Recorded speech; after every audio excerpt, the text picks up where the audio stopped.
You may have seen Minecraft seeds before that look something like this. A peaceful forest, plains, or other beautiful biome with one small issue.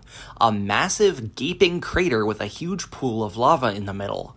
Centered in the middle of giant lakes, these huge, chaotic features look like a portal straight into the underworld. These are sinkholes, an exceptionally rare feature in Minecraft's terrain, and how they form is one of the most interesting things in all of Minecraft world generation. Stick around to find out what sinkholes actually are, learn how they generate, and learn how the biggest ones out there are found. To understand sinkholes, you need to understand climate noise maps. Now, I've talked about noise maps in my previous videos quite a lot in regards to how they form biomes, but I haven't talked much about how they affect terrain. A lot of things go into terrain in Minecraft, but the most major component, and the one we'll be talking about today, is called depth. Depth is a special function in the game that determines surface height. 3 climate noise maps, continentalness, erosion, and weirdness, feed into another function called offset. Offset finally gets turned into depth, and so through many layers of abstracted math, these 3 climate noise maps make up the bulk of a world's terrain. The value of these noise maps, when combined, all map to a specific depth value that controls the base height of the world.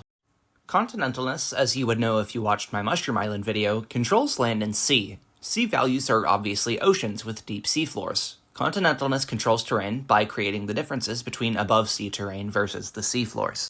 Erosion also controls terrain, but a bit differently.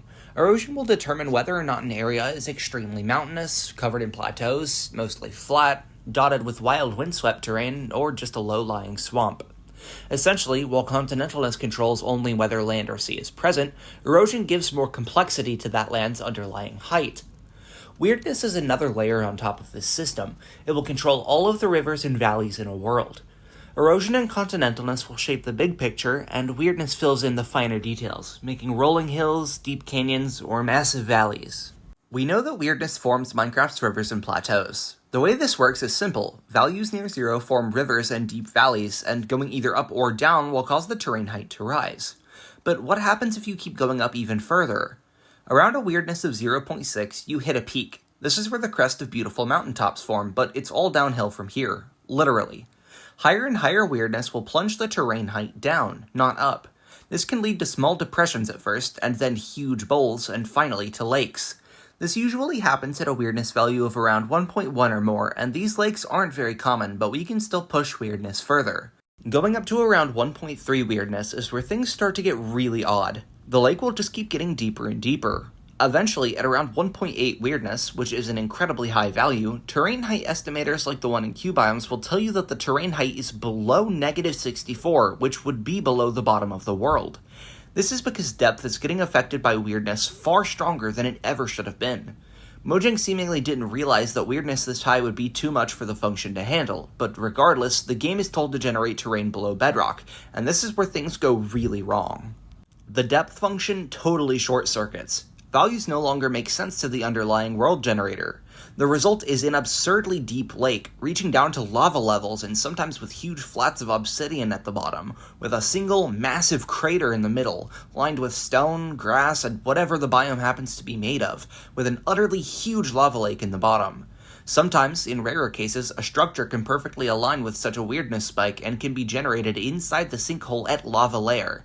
This can lead to some very weird structure locations, like villages floating on lakes of lava.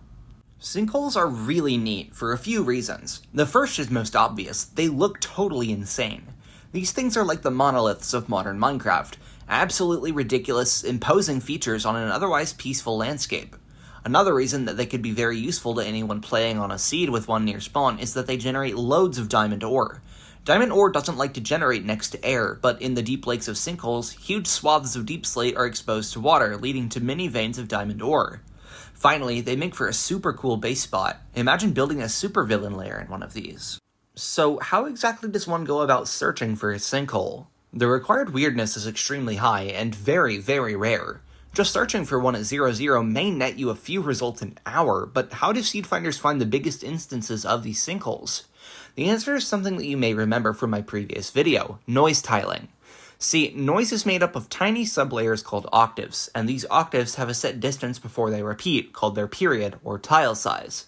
The first few octaves contribute the highest noise values to the final noise map, and so they're more important than the further ones. If you find a good candidate for a sinkhole based on a seed 0A octave for weirdness, you can step out across the world by one tile size and end up on that exact same candidate once more. This nets you a whole group of potential good candidates instead of just one. This method was first put into action by a seed finder named Bedrock, and is why sinkholes are able to be found so quickly today. Tiling makes for an enormous speedup in the rate you can find sinkholes at. Paired with other useful noise technologies like crunchiness, which was also featured in the Mushroom Island video, you can reach some truly staggering climate values. However, just finding the required weirdness doesn't mean you'll have a big sinkhole. You need to have a large area of sustained high weirdness to make a big one. Erosion and continentalness can also play into this, making large sinkhole finds quite challenging. Bedrock has made an extremely advanced program to find the weirdness values needed for sinkholes, and further filtering can yield some truly insane results. This is the largest sinkhole ever found by M33 Galaxy. It's over 400 blocks long and has a total area of over 1.09 million blocks squared. It almost looks like it could compete with nether lava oceans in size. Unfortunately, it's over 23 million blocks away from spawn and only works for large biomes. Tiling sadly makes finds near 0-0 very rare. The estimated Y value for the center of this sinkhole, according to Biomes, is a height of negative 190, which is 126 blocks under the bedrock layer of the world, but that isn't even the lowest that this estimated value can go. Another seed finder named Sylvani ran the program as well, and found a seed with a totally insane estimated height of negative 240. This value is so low it's almost hard to comprehend. Imagine the tallest mountain in Minecraft, a Y255 Jagged Peaks mountain. Now imagine its height above sea level, just about 193 blocks. If you took that entire mountain and stuck it at the bottom of the lake of lava this sinkhole is trying to create, the distance from the top of the mountain to the surface of the lava lake would be 47 blocks.